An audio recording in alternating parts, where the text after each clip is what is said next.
I read Electra by Sophocles, which obviously focuses on the story of Electra, who is the daughter of King Agamemnon. This takes place years after his death. He was murdered by Electra's mother, Clytemnestra, and her lover, Aegisthus. After his return from Troy, she's been facing oppression and abuse from them since her father's murder, and she's really just waiting for her brother Orestes to return and exact revenge. During the course of the play, Electra and Clytemnestra have a confrontation. Electra tries to explain to her mother that Agamemnon sacrificed her older sister because of he had to. The goddess Artemis required a sacrifice after he killed a sacred stag, and he had to do it. Clytemnestra doesn't want to hear this. She justifies her murdering him because he killed their oldest daughter. There's no resolution between them. Orestes had a plot to fake his death, come back into the city, and murder his mother. So he sends a slave into the city to tell them that he died in a chariot race. Clytemnestra is overjoyed by this news, and Electra is obviously devastated. She begins to spiral. Orestes comes in, reveals that he is not, in fact, dead, and that he's there to kill their mother. And he does just that. He goes into the castle, he kills Clytemnestra, Aegisthus returns, and he also kills Aegisthus. I drew a lot of connections between Electra and the Theban plays. A lot of the characters in both plays showcased hubris and tragic flaws. Electra's relentless pursuit of revenge kind of mirrored Oedipus's relentless pursuit of the truth.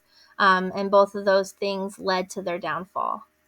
Both Electra and Antigone are driven by grief and the desire for justice, and their grief really isolates both of them from the people around them. Both stories really revolved around the idea of fate versus free will, and the characters really struggling between predetermined destiny and their personal agency. I'm not going to get too much into this slide, but I did want to include it. It's the curse on the house Atreus, which is Electra's family.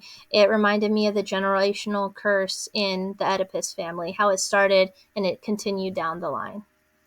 I read this article by Matthew Wright, and he really broke the play down into, you can read it one of two ways. You can read it in a light way, which is basically reading it as a straightforward tale of revenge, or you could read it in a dark way, which it takes on a more negative and ironic perspective of the play.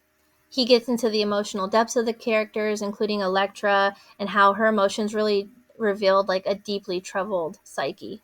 He talks about dysfunctional relationships, particularly Electra's relationship with her mother and her sister, which really highlighted the emotional turmoil within the family. And he talked about hidden meanings behind things such as joy, and how if you read it in a light context, it could be joy, but if you read it in a dark context, it could have a more negative and tragic meaning behind it. And I found that really interesting. I read this article by Dorothy Wilner, who examined Greek mythology through a more feminist lens. I came across this article when we were reading Antigone, and it really stuck out to me, so that's why I chose to read Electra.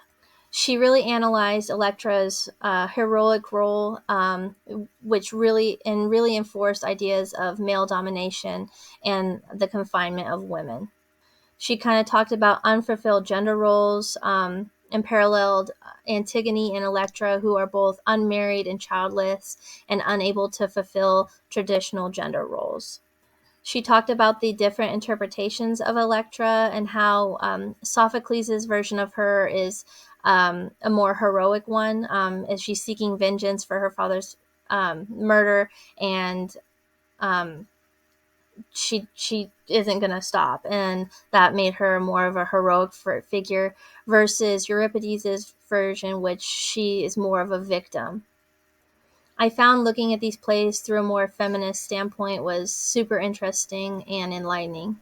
In both sets of plays, the fulfillment of prophecies shows how fate, the choices people make, can lead to like the unavoidable sadness that follows like these choices.